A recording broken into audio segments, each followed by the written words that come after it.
Allahumma salli ala sayyidina Muhammad wa ashir li zalimin bil zalimin wa akhrijna min bainihim salimin wa ala alihi wa sahbihi ajma'in. Assalamualaikum warahmatullahi wabarakatuh.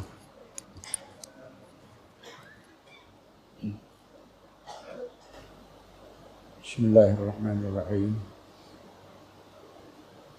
Alhamdulillahi rabbil alamin. Wassalatu wassalamu ala asyrafil anbiya'i wal mursalin Sayyidina Muhammad wa ala alihi wa sahbihi ajma'in, amma ba'd.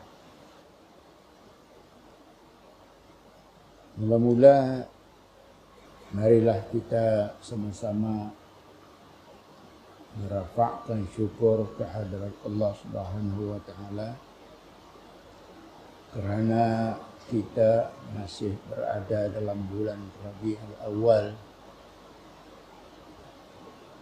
bulan kita menyambut dan memperingati hari yang penuh berkat dan bersejarah, keputraan Nabi kita Sayyidina Muhammad sallallahu alaihi wasallam.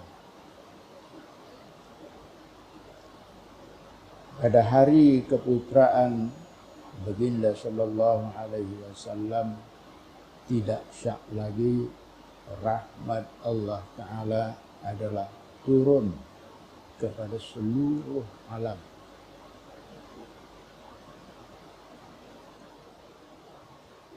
Dan detik tersebut mustahak untuk diperingati. Konsep Al-Quranul Karim menyuruh kita ingat apa jua hari atau peristiwa yang bersejarah adalah elok untuk diingat. Lebih-lebih lagi hari-hari kebesaran dalam agama kita adalah sangat-sangat disuruh untuk diingati.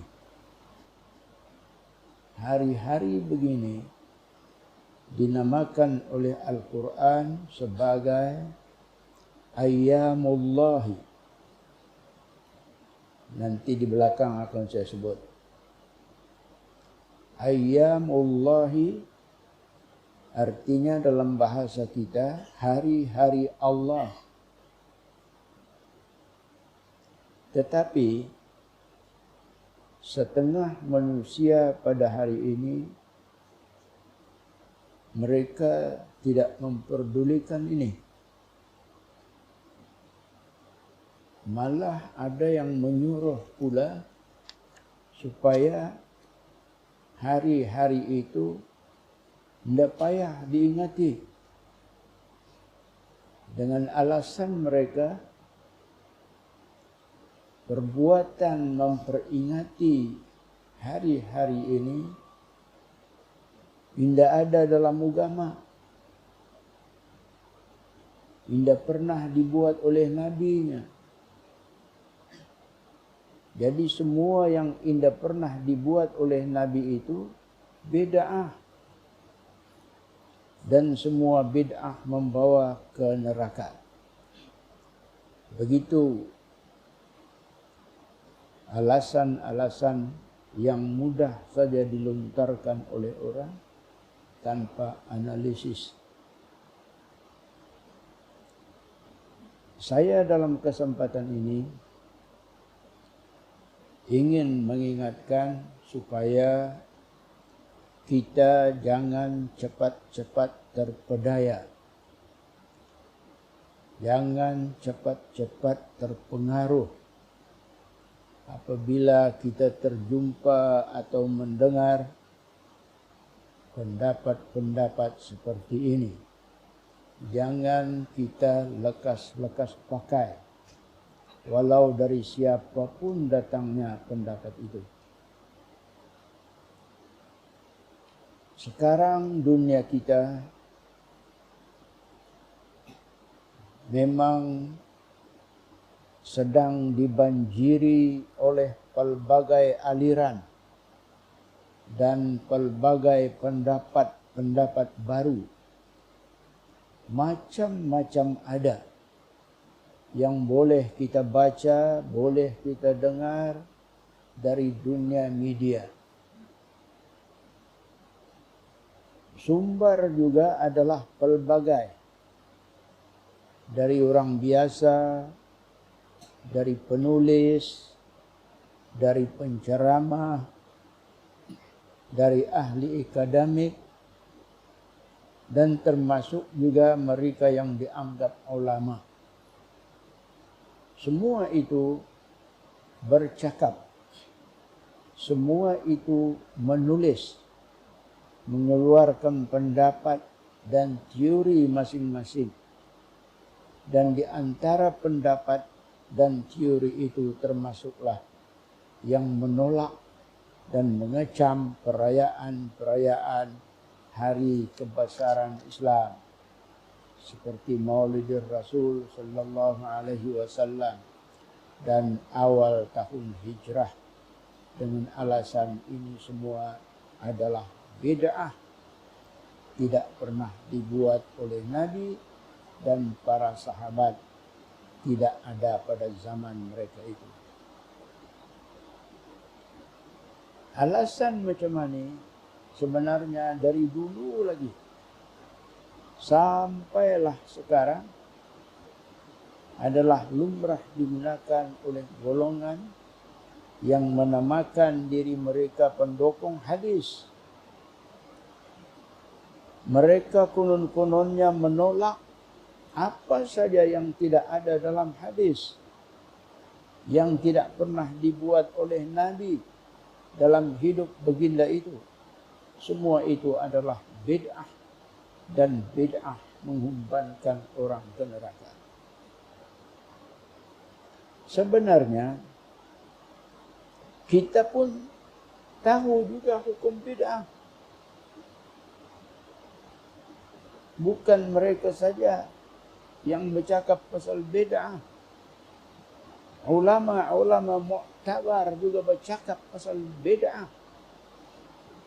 Nabi sallallahu alaihi wasallam ada menyebut, inna asdaqal hadithi kitabullah wa ahsanal hadyi hadyu Muhammad wa syarrul umuri muhdatsatuha wa kullu muhdatsatin bid'ah wa kullu bid'atin dalalah wa kullu dalalatin finnar.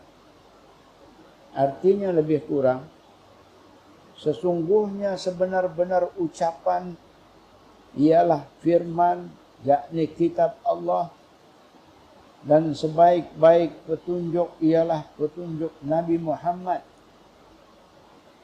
Seburuk-buruk perkara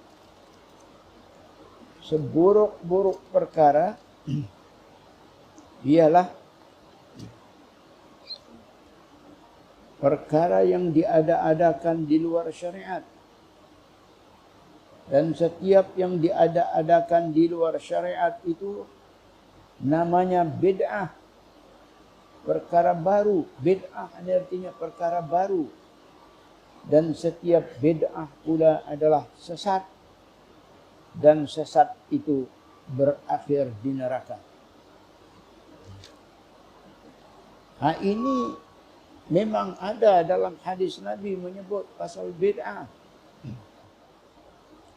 Tetapi para ulama pewaris Nabi menghuraikan bid'ah itu ada dua. Ini kita perlu ingat ini. Ini yang perlu diingat. Ulama mu'tabar pewaris Nabi menghuraikan bid'ah itu ada dua. Satu, dinamakan ia bid'ah hasanah, yakni perkara baru tetapi bagus, baik. Dan kedua, dinamakan ia bid'ah sayyi'ah. Juga perkara baru tetapi buruk. Tidak bagus, tidak baik. Jadi mesti dilihat. Dua jenis bid'ah ini mesti dilihat.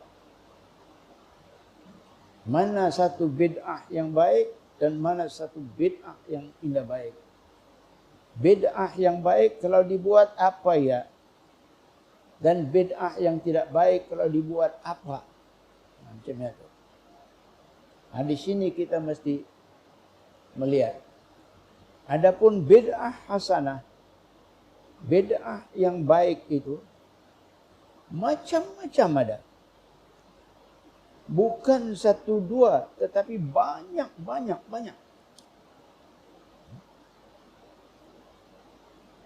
Betul, ia tidak pernah wujud atau berlaku di zaman Nabi.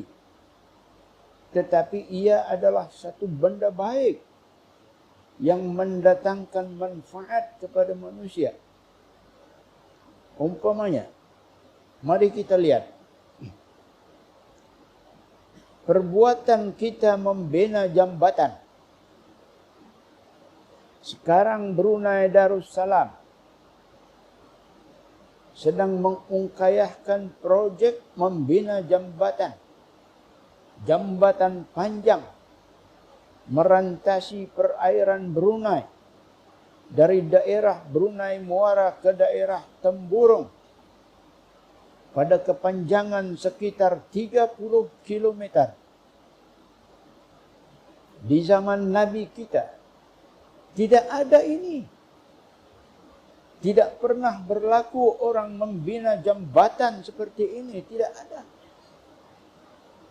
Jadi ia dikira bid'ah lah. Maknanya benda baru. Tetapi bid'ah ini bid'ah bagus. Bid'ah baik. Malah bid'ah yang menepati kategori fardu kifayah untuk memenuhi keperluan kita. Maka menurut ulama muktabar, bid'ah seperti ini bukanlah ia menggiring kita ni ke neraka, tetapi sebaliknya menghasilkan pahala kalau dibuat. Nampak kita tu. Begitu juga banyak lagi contoh lain, seperti membangun sekolah. Di zaman Nabi mana ada membangun sekolah? Walaupun sekolah agama. Tidak ada membangun sekolah, tidak ada. Jadi membangun sekolah juga, kalau mengikut takrif bid'ah, adalah bid'ah. Perkara baru. Apakah kita tidak payah membangun sekolah? Karena membangun sekolah itu bid'ah. Pikir-pikir. Betul, ia bid'ah, perkara baru. Tetapi bid'ah hasanah. Bid'ah yang bagus, yang baik. Perkara baru yang baik, yang bagus. Yang menurut ulama mu'tabar adalah bid'ah yang mendatangkan pahala kalau dibuat. Banyak lagi berjurit. Orang menghasilkan kereta. Orang menghasilkan kereta baru bermula pada tahun 1769 Masihi. Pada masa ini baru pakai roda, belum lagi jentera yang digerakkan oleh minyak. Dan pada tahun 1885 barulah pakai jentera dan minyak. Sampai hari ini.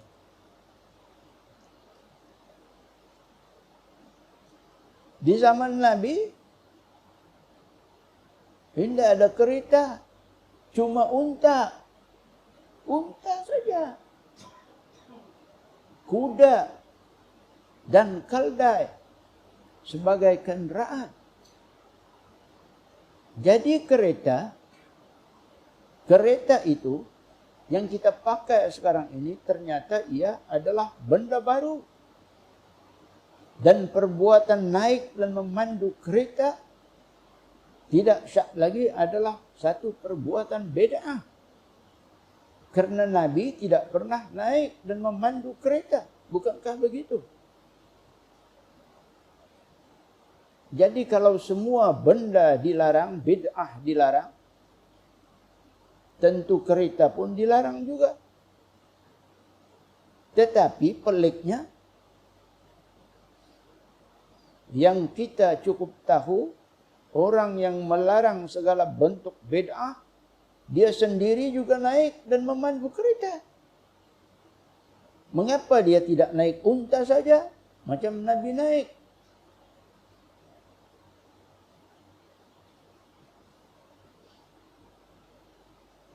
Nah, disinilah pelik. Tiba-tiba mereka kata menyambut Maulidir Rasul dan menyambut awal tahun hijrah bid'ah. Mengapa menyambut Maulidir Rasul dan menyambut awal tahun hijrah saja yang diboikot? Yang dikata bid'ah. Mengapa naik kereta? Indah. Mengapa kereta turut dibeli dan dipandu? Indah diboikot. Indah dikata ini bid'ah. Nah, banyak lagi. Banyak lagi kalau nak disebut. Seperti juga halnya dengan kapal terbang.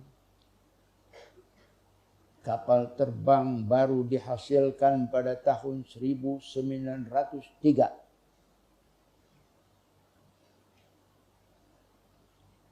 Membuat, naik, dan memandu kapal terbang adalah perkara baru belaka. Di zaman Nabi belum ada cerita tentang kapal terbang. Jauh sekali Nabi kita naik kapal terbang, tidak ada. Jadi kalau Nabi tidak pernah naik kapal terbang, tetapi kita naik, bid'ah lah namanya ini. Adakah jika Nabi tidak pernah naik kapal terbang, maka kita pun jangan naik kapal terbang?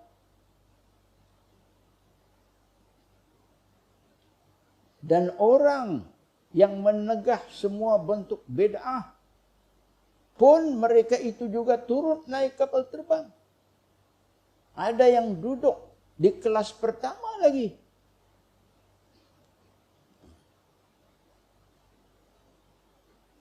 Ni kita ni duduk sekarang ni, senang-senang, nampak tarang.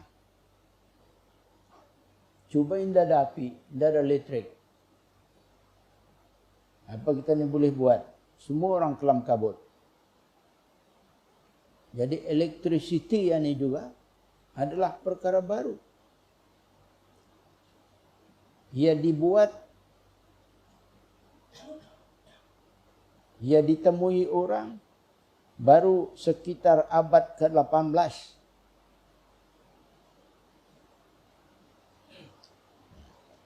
Dulu di zaman Nabi belum ada listrik, belum ada api karat. Saya membaca cerita Sayyidina Umar ibn Khattab radhiyallahu anhu bekerja pada malam hari dengan menggunakan lilin untuk mendapatkan cahaya. Apabila Sayyidina Ali karramallahu wajhah datang menemui Sayyidina Umar, Umar bertanya, "Wahai Ali, engkau datang ini adakah karena urusan pribadi atau urusan negara? Kalau urusan pribadi, aku akan padam lilin ini. Berpatang kita ni. Mengapa Sayyidina Umar mau memadamkan lilin kalau Sayyidina Ali membawa urusan pribadi, bukan urusan negara? Karena lilin yang digunakan itu adalah harta kerajaan. Hak semua orang Islam dari Baitul Mal. Nah, hebat orang dulu. Nampak kita.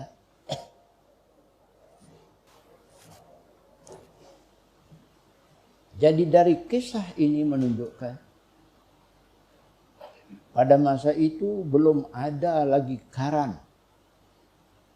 Belum ada api listrik, belum ada.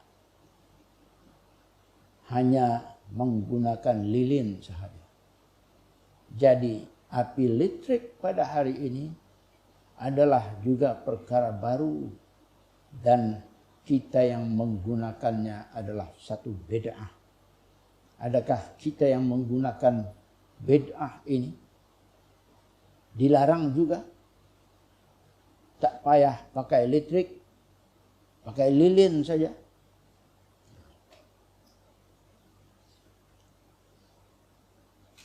Apabila benda-benda baru yang berupa kemudahan, yang memberikan kesenangan, keselesaan hidup, orang minda bising.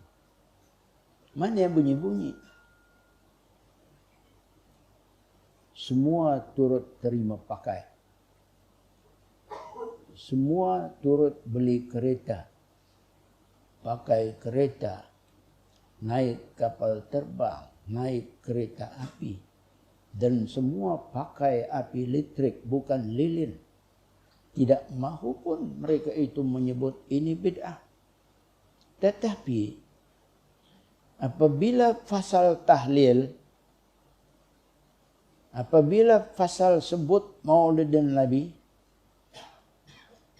apabila sambut awal tahun hijrah, membaca doa akhir dan awal tahun, orang lantang bersuara, ini bid'ah.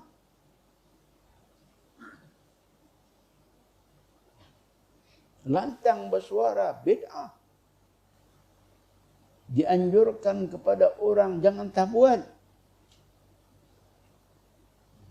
Karena ia tidak pernah dibuat oleh Nabi. Tidak ada pada zaman Nabi. Salah kalau dibuat. Karena ia bid'ah. Dan mereka yang berkata demikian, mereka sebenarnya tidak memperdulikan pandangan ulama mu'tabar. Bahawa bid'ah itu ada dua. Bid'ah hasanah, yakni bid'ah yang baik, yang bagus. Dan dua bid'ah sayyi'ah, bid'ah yang buruk, yang tidak bagus. Bagi mereka, bid'ah hanya satu. Selama ia bernama bid'ah, yang tidak pernah dibuat oleh Nabi, maka ia adalah salah dan dilarang. Tetap dilarang.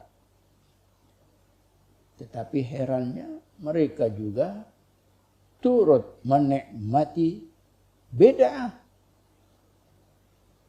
Turut beli kereta, turut pakai kereta, turut naik kapal terbang, bukan naik unta. Nah, ini masalah. Tetapi dalam masa yang sama, mereka bersuara lantang bahwa bertahlil, sambut Maulidir Rasul, sambut awal tahun hijrah, dan membaca doa akhir dan awal tahun bid'ah.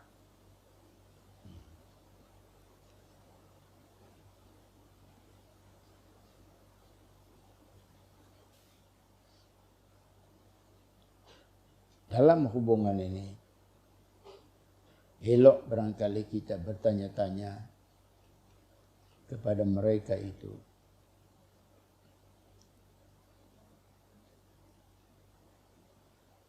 apakah yang sayyi'ah, yang buruknya di dalam tahlil?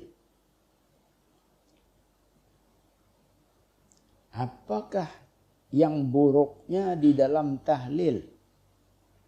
Maka ia akan dilarang.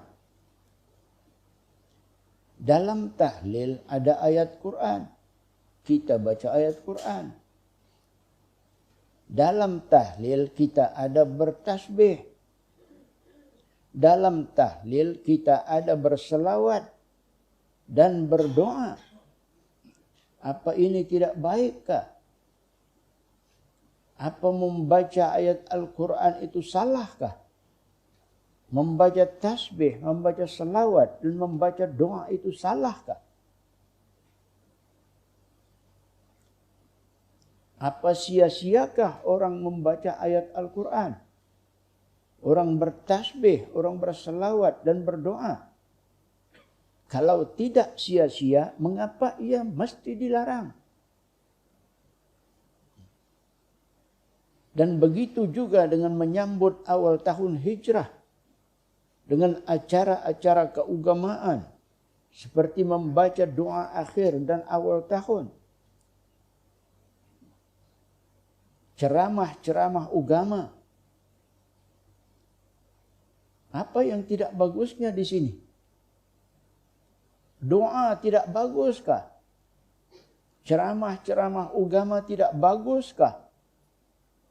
Kita mendengar sejarah hijrah Nabi tidak baguskah? Kita berkumpul dalam majelis seperti ini tidak baguskah? Bukankah majelis seperti ini namanya majelis zikir? Hadis kata, majelis seperti yang kita buat ini, majelis seperti kita berkumpul menyambut awal tahun hijrah adalah majelis zikir. Majelis zikir, ingat, turut dihadiri oleh para malaikat. Bukan seorang dua malaikat yang hadir, ribuan.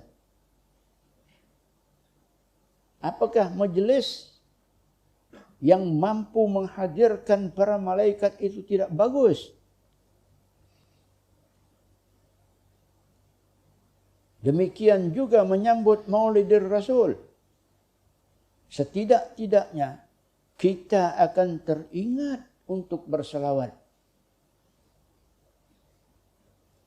Apa berselawat itu tidak baguskah?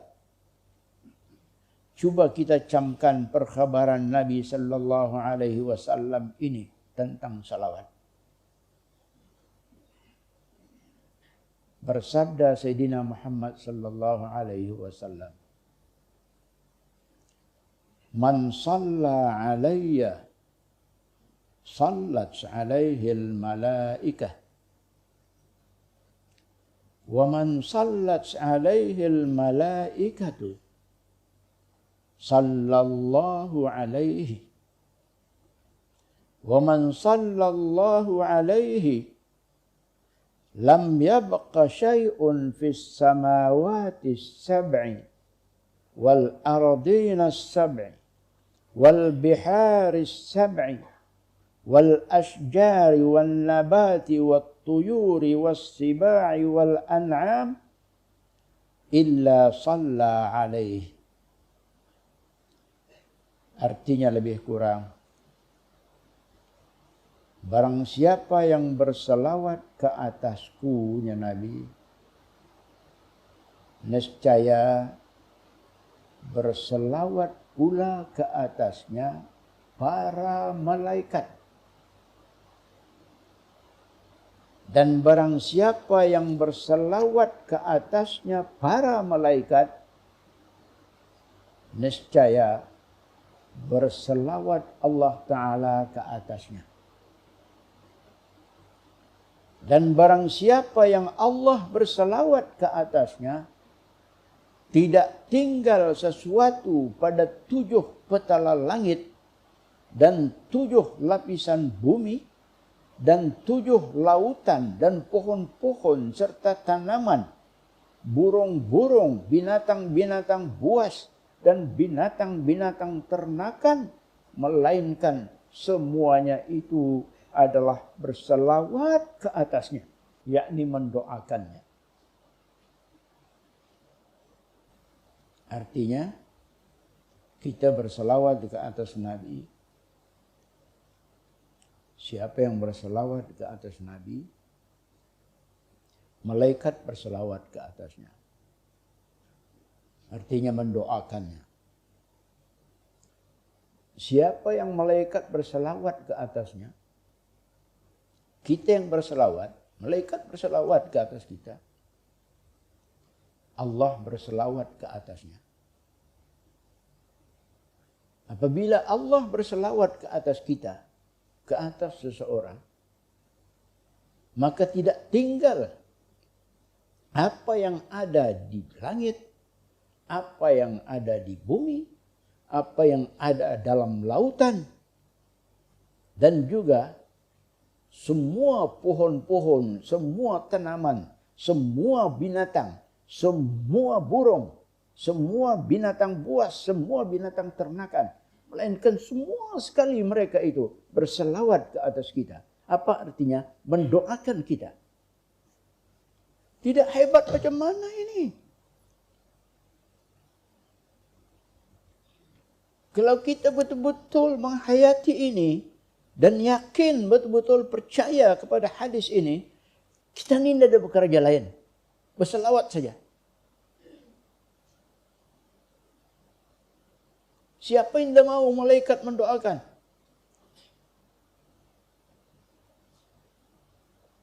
Siapa yang tidak mau Allah memberi rahmat? Siapa yang tidak mau segala isi langit, isi bumi mendoakan? Siapa yang tidak mau? Nah, itu hebatnya salawat kepada Nabi sallallahu alaihi wasallam. Jadi orang yang menyambut Maulid Rasul sallallahu alaihi wasallam, kalau indah banyak pun sedikit, ia tersuntik untuk berselawat. Kalau indah ia berselawat 100 kali, sekali 2 kali pun ya mesti ada. Lidahnya bergerak, hatinya bergerak. Allahumma salli ala Sayyidina Muhammad wa ala ali Sayyidina Muhammad.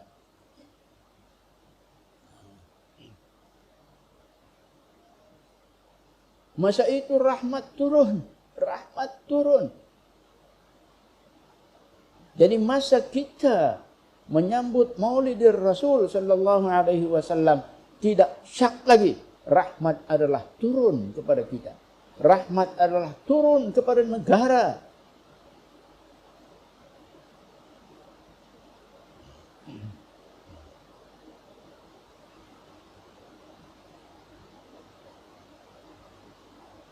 Kita mengasali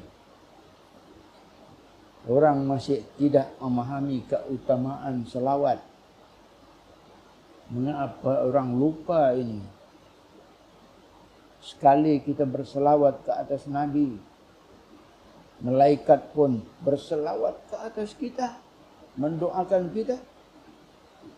Apabila malaikat berselawat ke atas kita, Allah berselawat pula kepada kita, mengurniakan rahmatnya kepada kita. Dan barang siapa yang Allah berselawat ke atasnya, maka semua makhluk yang ada di 7 petala langit dan 7 lapisan bumi dan 7 lautan dan semua pohon-pohon dan tanam-tanaman, burung-burung, binatang-binatang buas dan binatang-binatang ternakan, seluruhnya itu adalah berselawat ke atas kita, mendoakan kita. Ayam itik dalam reban, kambing lembu dalam kandang, binatang-binatang buas dalam hutan belantara dan sahara, dan burung-burung yang sedang terbang atau sedang hinggap, dengan tidak kita sedari, semua itu adalah berselawat mendoakan kita berkat kita berselawat ke atas Nabi sallallahu alaihi wasallam. Ini kehebatan selawat. Setiap orang yang terlibat menyambut Maulid Rasul pasti tidak boleh tidak, bibirnya dan hatinya akan turut mengucapkan selawat. Kalau indah banyak sedikit. Jadi mengapa orang tidak mahu menyambut? Mengapa orang tidak mahu memperingati? Tidakkah memperingati peristiwa-peristiwa besar itu bagus? Banyak manfaatnya.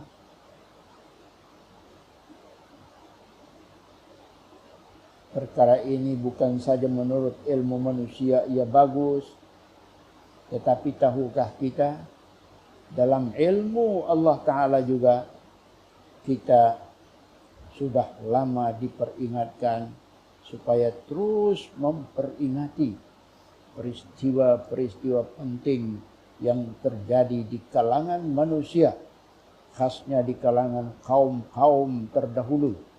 Apa nikmat dan apa siksaan yang telah mereka terima. Tidakkah di antara peristiwa besar dan penting itu ialah tarikh kelahiran Nabi kita Sayyidina Muhammad sallallahu alaihi wasallam, tarikh awal hijrah, tarikh peristiwa Isra dan Mi'raj, tarikh nuzul Al-Quran dan lain-lain. Mengapa tidak mahu disambut ini semua? Mengapa tidak mahu dirista atau diperingati?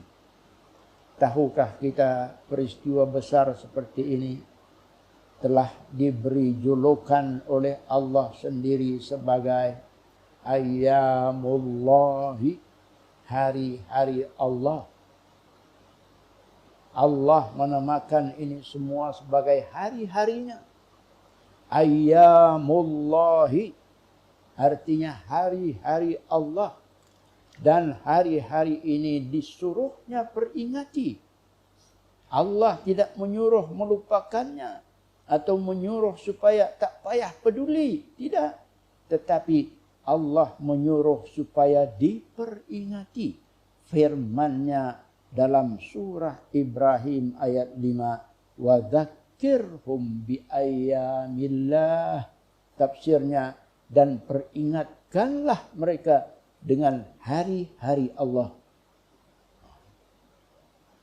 Para ahli tafsir menafsirkan hari-hari Allah itu ialah sebagai peristiwa-peristiwa besar yang pernah berlaku, yang mengandungi hikmah, sama ada hikmah itu berupa nikmat-nikmat Allah dalam bentuk pertolongannya atau bala bencana untuk menghukum satu-satu umat yang durhaka. Semuanya itu disuruh oleh Allah supaya diperingati bagi tujuan-tujuan pengajaran. Sebab itulah Allah Ta'ala rakam. Coba kita lihat. Kita baca Quran. Cerita umat-umat dahulu kala ada. Cerita umat Nabi Nuh alaihi salam. Nabi Nuh alaihi salam hidup hampir 1000 tahun. La ilaha illallah. 900 lebih tahun hidup. Kerajaannya tidak ada lain. Menyeru kaumnya, menyeru umatnya supaya beriman kepada Allah Subhanahu wa taala. Tapi indah belurih banyak. Sedikit saja oleh dalam masa 900 lebih tahun indah ramai oleh Nabi Nuh untuk mengajak kepada beriman kepada Allah, indah ramai sedikit. Dan paling malang lagi di antara orang yang menentangnya ialah anaknya sendiri, saudara, anaknya sendiri.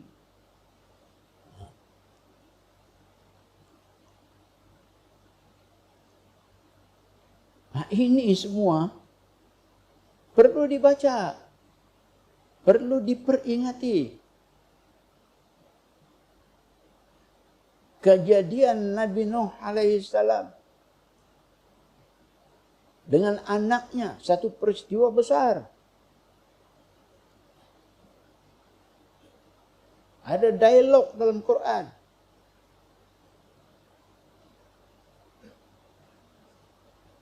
Bagaimana Nabi Nuh alaihissalam mengajak anaknya supaya naik sama-sama kapal. Dunia sudah tinggalam. Ini anaknya indah. Aku naik ke bukit, saya gulung. Di gunung dadakan sampai aing. Lawan. Kita membaca Al-Quran berarti kita memperingati peristiwa itu. Ini ayyamullah min ayyamillahi ta'ala. Dari hari-hari Allah Ta'ala. Nah, begitulah juga. Dengan peristiwa kelahiran Nabi sallallahu alaihi wasallam, kita baca sejarah apa yang berlaku pada masa itu. Tarikh peristiwa Nabi sallallahu alaihi wasallam Isra dan Mi'raj. Apa yang berlaku pada masa itu? Semana keadaan?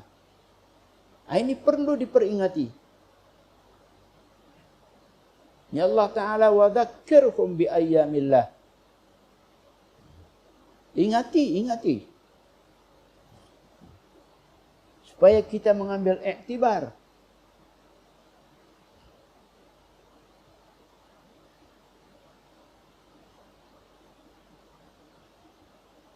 Oleh itu, marilah kita sama-sama memperingati hari-hari Allah ini. Seperti hari atau tarikh kelahiran Nabi kita Sayyidina Muhammad sallallahu alaihi wasallam, tarikh awal hijrah, tarikh Isra dan Mi'raj, tarikh nuzul Al-Quran. Kita sambut dan hayati semua ini dengan cara-cara yang berkebajikan, dengan ceramah-ceramah, dengan tazkirah, dengan membaca kisah-kisah yang berkenaan dan lain-lain. Semua itu insya-Allah boleh mendatangkan impak kesedaran dan keimanan kepada kita. Dan walaupun ia dianggap bid'ah, tetapi ia adalah bid'ah hasanah, bid'ah yang baik, yang menjanjikan pahala kepada sesiapa yang melakukannya. Kita sangkal dan tolak pendapat yang tidak mau menyambutnya dengan alasan ia bid'ah. Kita sangkal, ya kita akui ia bid'ah, tetapi bukan bid'ah sayyi'ah, bid'ah yang buruk, tetapi ia adalah bid'ah hasanah yang bagus, yang mendatangkan pahala jika dibuat menurut ulama mu'tabar. Ulama mu'tabar tidak menolak bid'ah hasanah. Kita adalah pengikut kepada para ulama mu'tabar itu. Karena mereka itu lebih mendalam ilmunya, lebih luas mindanya, lebih halus, lebih bijaksana membuat penilaian dan penafsiran, lebih amanah dan lebih adil, lebih kuat iman dan takwa mereka itu, lebih condong dan lebih terikatnya mereka kepada akhirat, lebih banyak dan lebih khusyuk ibadatnya, lebih banyak zikir dan doanya, lebih bersih hati dan lebih berhimmah kata-katanya, lebih ikhlas dan lebih saleh segala amalannya. Itulah ulama mu'tabar yang tidak menolak bid'ah hasanah. Kita pilih mereka, karena mereka adalah berada dalam kebenaran insya-Allah. Jadi setakat itu saja yang dapat saya sampaikan pada subuh ini. Sekian saja, wabillahi taufiq wal hidayah. Assalamualaikum warahmatullahi wabarakatuh. Sallallahu ala Muhammad.